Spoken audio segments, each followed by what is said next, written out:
to wear some flowers in your hair. If you're going to San Francisco,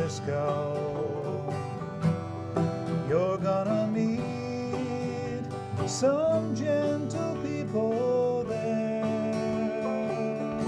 Hi, this is Rik Palieri, and welcome to another chapter in the Songwriter's Notebook. And today's kind of family day. Okay. It's a family day. You know, we have some of my dear friends that I've known for a long time, and we've been talking about this idea of let's come into the studio and just have a little conversation. And I brought Terry and Barry King in to talk a little bit about this song that we were singing, and also about the old radio days and microphones and all kinds of things that made up Terry King's life for so long. And then over into Barry's life. And into Barry's life. Once he got to be six or seven, like me, he started plugging in microphones and helping out. Yeah, Well, so go ahead. So I just want for the audience to get just a little bit of a taste of who you folks actually are. Right, so you said it's family day, so the important thing to know is he's only second generation engineer. I'm a third generation engineer. So my grandfather, his dad, was the one who was the radio engineer first. So that he literally grew up under the workbench, and so did I. So that's why it's family day. Now, I just wanted to, before we get into talking about this song, I just wanted to roll back the clock a little bit, Terry, and talk about your first experience. When it was the first time that you can remember hearing the radio? Oh, well, now we're rolling way back, more than 70 years, okay? The radio was always on in our house. I mean, almost 24 hours a day, because my father was chief engineer of WELI in New Haven, Connecticut. And of course, he's listening to see if there's any problems, okay? So the radio was always there. When I was probably 4 or 5 years old, it was the first time I really understood that the sound that came out of the radio came from somewhere, okay? I had heard that my father was an engineer, and for a while I was kind of disappointed because he wouldn't show me his train.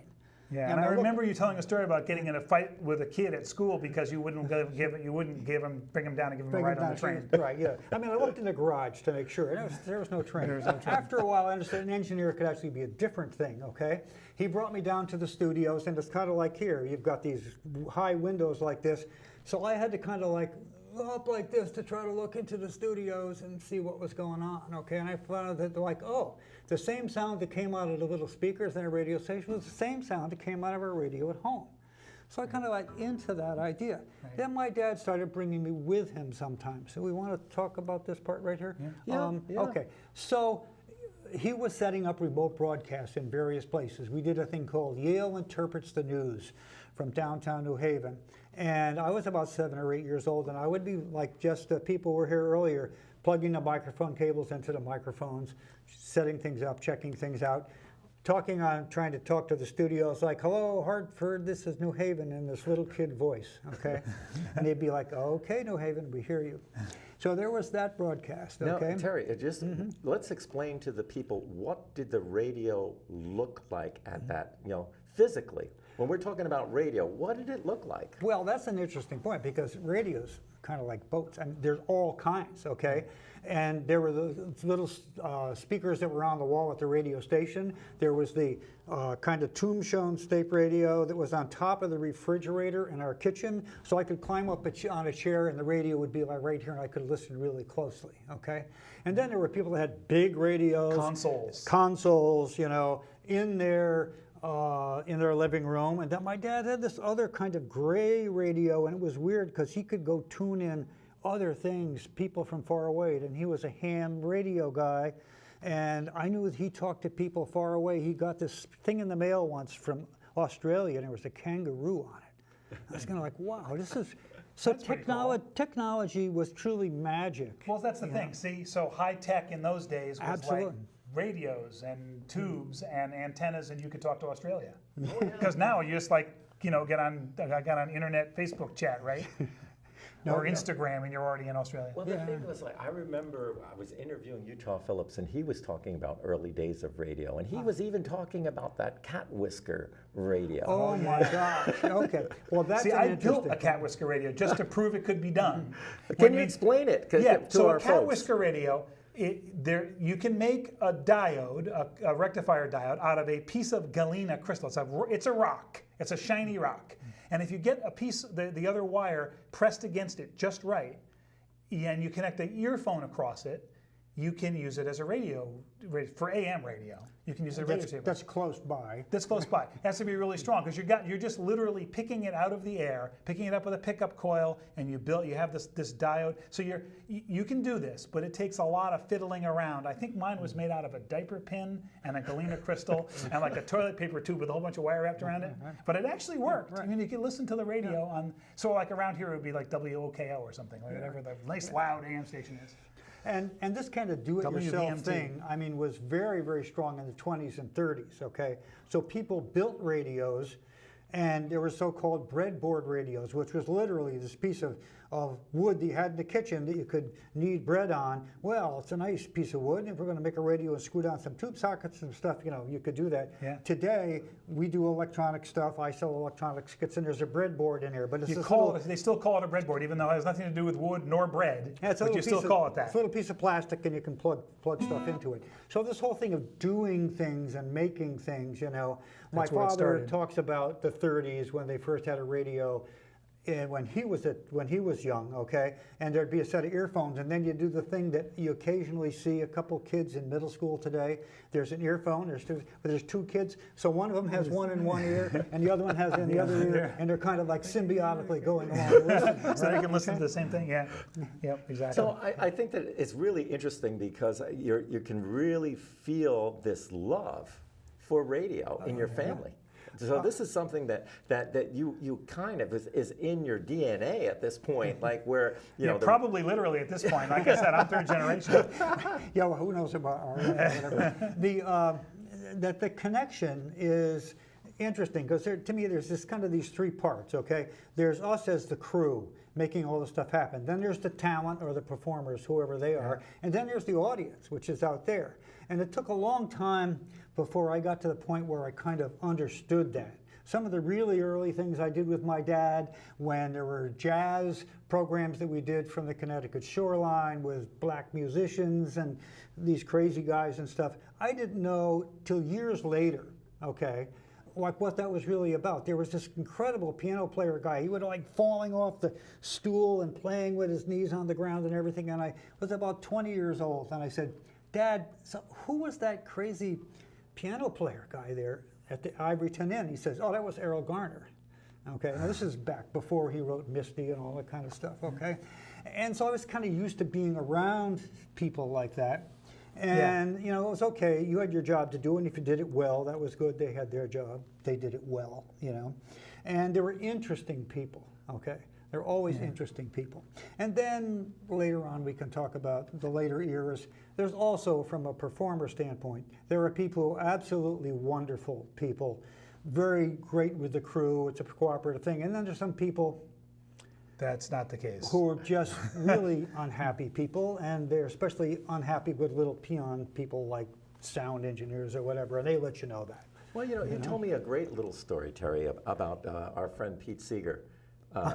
Working with the kids. You want to tell us that story? Yeah, I mean, Pete Seeger was the absolute epitome of the person who, the main thing that he thought of was, how can I help people? How can I enable people to do things? And okay? he said he'd sing with anybody. I mean, he'd play with anybody. Right. And he would show up for stuff, okay? So I was involved with a bunch of young people, so I'm about 25, 28 years old or so, and they started these clubs in Middletown, New York, kind of because of the youth problem and so on. So I created a radio club. So I had about 6 or 8 or 10 different high school age kids who were interested in learning about radio, learning about microphones, learning about stuff, doing some music, doing some combination of things. Yep. After about 3 years of that, there was going to be a show, okay? Because there were other groups and other things. There was going to be a show, and it was going to be in the high school auditorium in Middletown, Middletown New York, High School Auditorium, yep. And so I sent a note over to Pete and said, gee, it would be great if you would come by and play a couple of songs. And so we got to think back. They said, oh yeah, he'll come, all right? So this is the day of the thing. It's about 4 o'clock. We started setting up microphones. People are rehearsing and so on. Around 4:30, Pete ambles in carrying his banjo, okay? And we're like, hey, hi Pete, how are you? He says, oh, well, what's going on here? So the next thing you know, he's over in the corner with some people helping them rehearse over here. He's talking to this kid who's going to sing Yellow is the color of my true love's hair. And he's telling him how to hold the end of the phrase a little bit longer and how to work on that stuff. Yeah. And then he's going, I realize, Donovan song. He's out in the foyer and he's got some other group out there and he's rehearsing with them and working on this. Next thing you know, it's getting to be like 6:45. We're closing. Almost time to go on. Almost got to go on, closing the curtains. One of the radio club kids comes running up to me and says, Pete says we need another microphone and we need to put, like right stage kind of behind the curtain. So I look at Pete and we always kind of looked at each other and went, oh yeah, the kids will do everything, right. Okay? So the kids went back, they got a microphone. So I'm just picturing like Pete asks this and they come to Dad and Dad just goes like, sure, go, right? So they went up and set this microphone up, okay? So everything kind of went along, the show went along, different people, different things. So this kid named Don Hewitt comes out to sing his song, and he starts out in the beginning, I can't do it, Yellow is the color of my true love's hair in the morning when we rise. So he's kind of strumming, okay, in the morning, and going along with the song. When we rise, that's the time.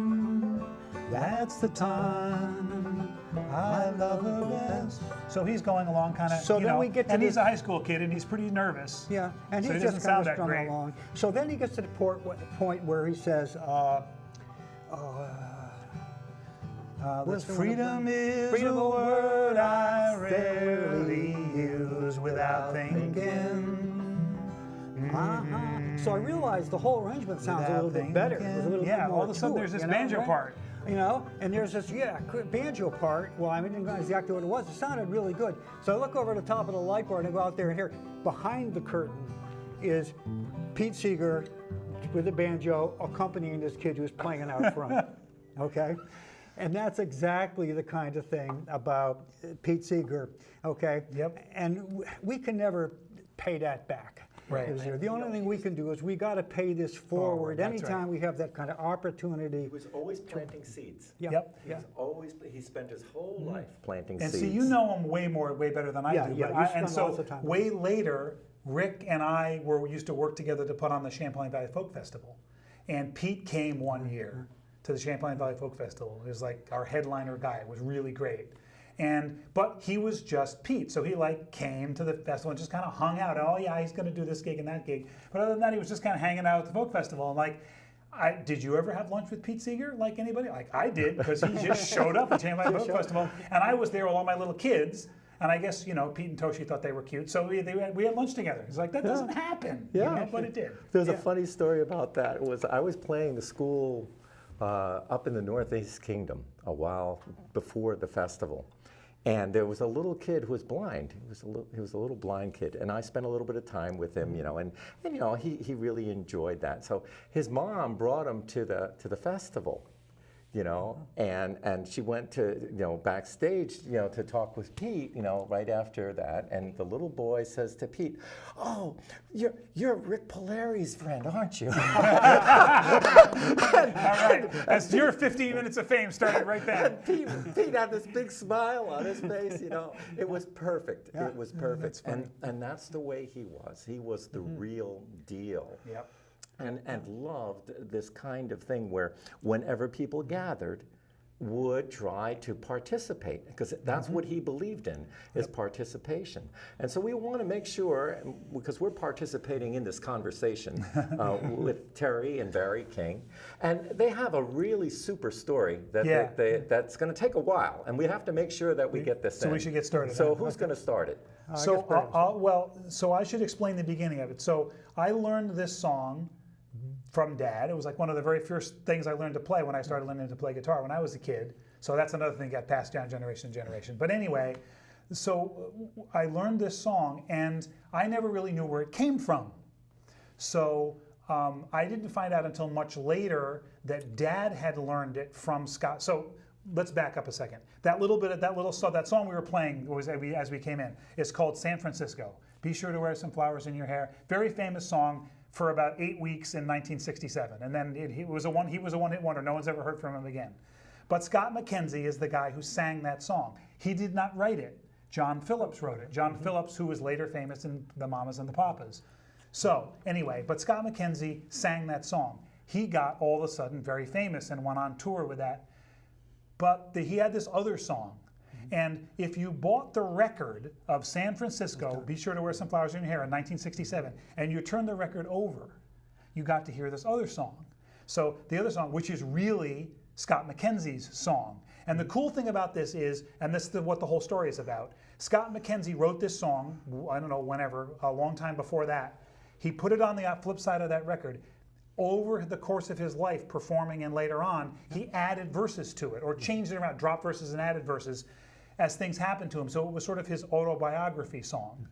And so I wanted to share with you like the ways that the song changed. Okay. When I first heard the song, I'll talk about this when I talked to Scott Mckenzie, I didn't know what the chords were and so on. So actually that kid that I mentioned before, who Pete Seeger played with, Don Hewick, and I sat in my living room and tried to figure out. Listen to the record over and over again and tried to figure it out. Oh yeah.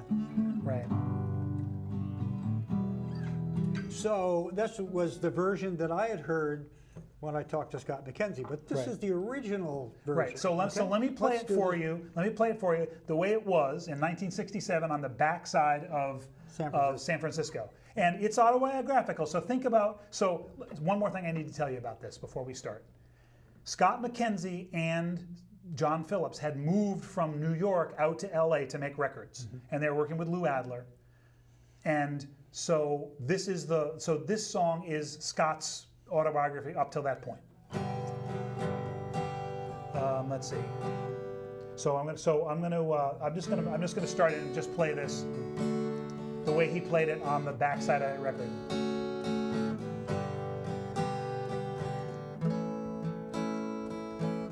Hey friend, wake up. I'm throwing rocks at your window pane. Get out of bed, I've got something to say.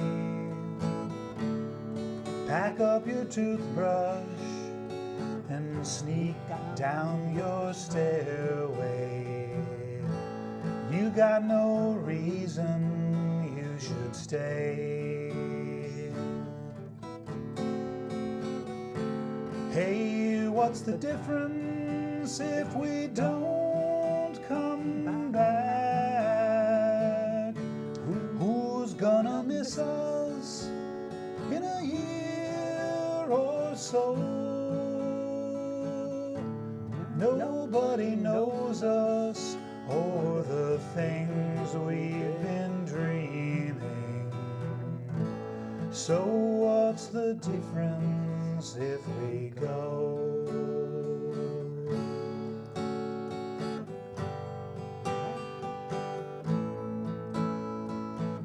Hey friend, wake up.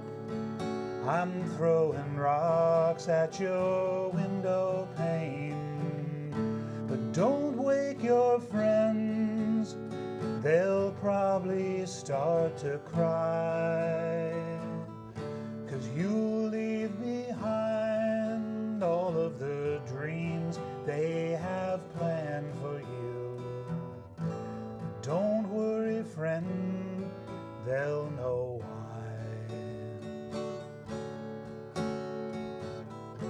So what's the difference if we don't come back? Who's gonna miss us in a year or so? Nobody knows us for the things we've been thinking. So what's the difference if we go?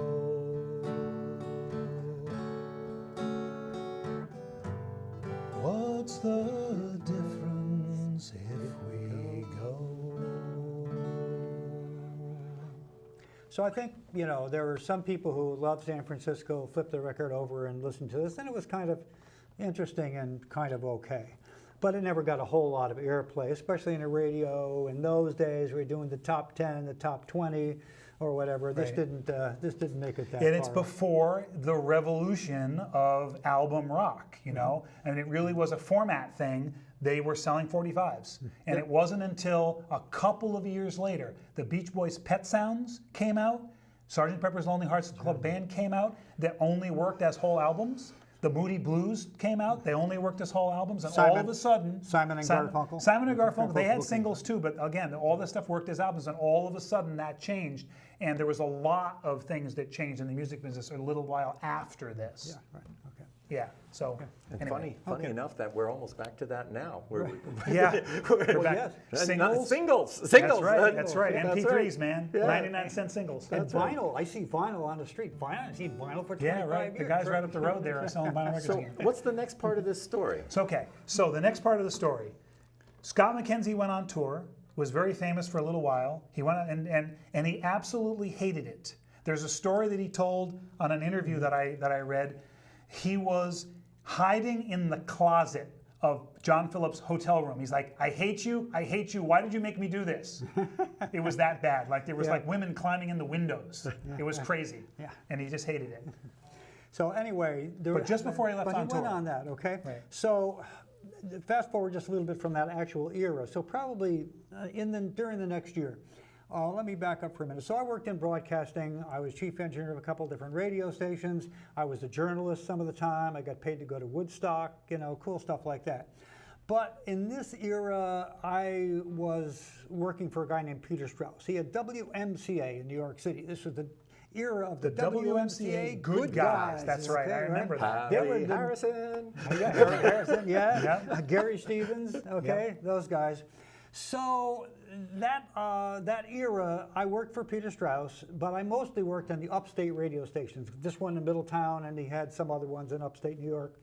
But I would go down to WMCA every week or two and work with Bob Canner, who was the chief engineer, and we'd work on some stuff. And occasionally I'd do some recordings or some editing or stuff like that. So I was in the studio one day, and I had previously met Scott, the previous year, just high in the hallway. So he came by with some office person, and I said, "Oh, hey, hi, Scott, what's happening?" And the woman said, "Well, he's supposed to do an interview in Studio C." I said, "Okay, I can take that." So he and I walked down. We walked into Studio C. We tried things out a little bit, okay, and things were fine. So we're waiting around. Well, now I got to. So Scott was there with this album, with this record. Yeah. So this is the one he was promoting at the time, right? Now, let me see this album so maybe Jude can I don't know do if a she can, close-up I don't know on if she here. can get I it. don't think Yeah. she's. So, Yeah. so you can Well, see it. there it But is. that's We can take it. like that's in the olden days when there were singles. Right. Yeah. So this single basically is like an old-time movie, backed with. What's the difference? Chapter 2. Okay. So the story about Chapter 2 basically is, so I'm standing in the studio. Scott Mckenzie stands up. He's leaning against the wall, and we're waiting. Okay. Now I got to put this in perspective. WMCA in that era, you talk Harry Harrison, these other famous guys. Then there was this other really famous guy who was doing a lot of music arrangement for groups like the Ronettes and whatever. Okay. Yep. And Sonny and Cher. And Sonny and Cher. He was so their on, producer. Right? Yep. He was their producer. And he was occasionally on the air, but mostly he did stuff in between in interviews and so on. So Scott was waiting for an interview with this guy. Now this guy was the opposite Of Pete extreme Seeger. of Pete Seeger's one end of the spectrum. Over here past Mars is this guy, okay? He basically crapped on all the little people, the people in the office, techies, his own people, and everybody else. He was just horrible. Everybody knew that, okay? And so he acquired this nickname around the place, which was Old Rat Face, okay? And Or just RF for short. Or RF for short, okay? And there's a picture of him leaning over some console like this, and you can see like where the thing came from. So I actually I never actually interacted with this guy myself, but I disliked him so much from what he did to other people that I actually worked hard on forgetting his name. And it's surprising, it's actually possible to do this. After about 5 years, I forgot his name. Even now I have to like conjure it to bring it back up, because I mean, he was famous and all that. And you've heard of he was infamous lately. He shot some starlet or something and went to Because jail. we were always figuring that Starlet was going to shoot him. That was Well, that's what he said anyway. I always thought somebody was going to shoot him. Okay. wall of sound, too. I get the Phil Spector. Spector. Okay. Phil Spector. Okay. So Scott McKenzie was waiting for Phil Spector to show up. Right. Okay. So we're in there, and at some point, I think Gary Stevens, one of the guys, walks by, looks in the window, sees him, comes, hey, hi, Scott, what's happened? He says, well, I got this new record. Right, which is this record again. And he says, so what's up here? I said, well, we're kind of like waiting for, and he goes like, RF. And I went, yeah. And he says, hey, don't feel bad, Scott. He kept John Lennon waiting last week. Okay. Okay. So he goes on, and we're kind of standing there. I said, so Scott, tell me more about the record. Because this record really was so different from the other things that were there, okay? And it's just like amazing because all of a sudden, this is an anti-drug song, really. After all of the, Summer of Love and all this groovy stuff. And it goes basically, hey friend, wake up. Can't you tell you're sleeping? How far can you go with unopened eyes? Treating your mind like it was something to play with. You're sleeping on a feather bed of lies. I'm like, wow, where did that come Where from? did that come from? So I said, Scott, tell me about this song. He says, well, it's about a girl, of course, but it's like a thing that happened to me. And at the A&R guys don't like it too much, but you know what? Screw them, it's my song. And so he started to tell me the story. He said, just before I went off on this tour, the night before, literally, I went to this party, one of my friends, and I'm sitting there and we're eating some stuff and drinking some wine, and I see this girl, and she's really slender, has long black hair, and I thought she's really beautiful. So I'm kind of looking at her, she's looking at me, and I'm really shy about this stuff. Finally, she moves over a little bit, and I move over a little bit, and we introduce each other.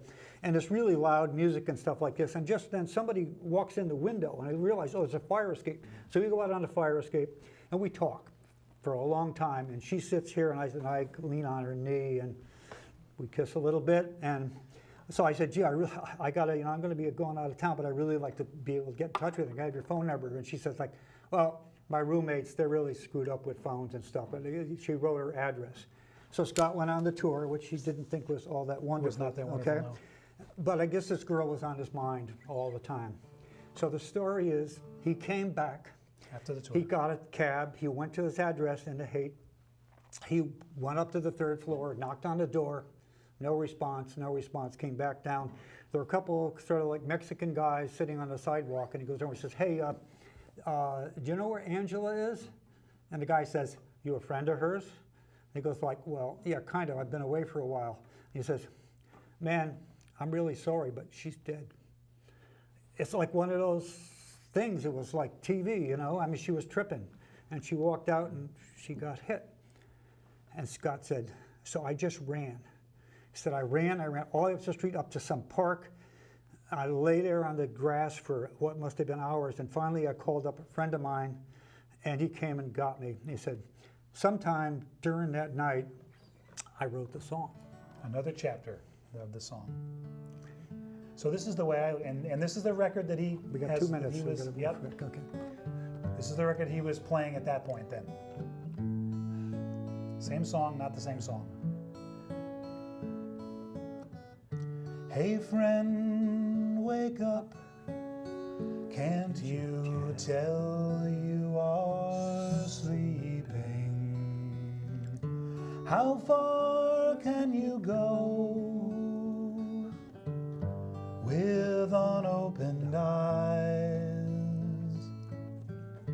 Treating your mind like it was something to play with. You're sleeping on a feather bed of lies.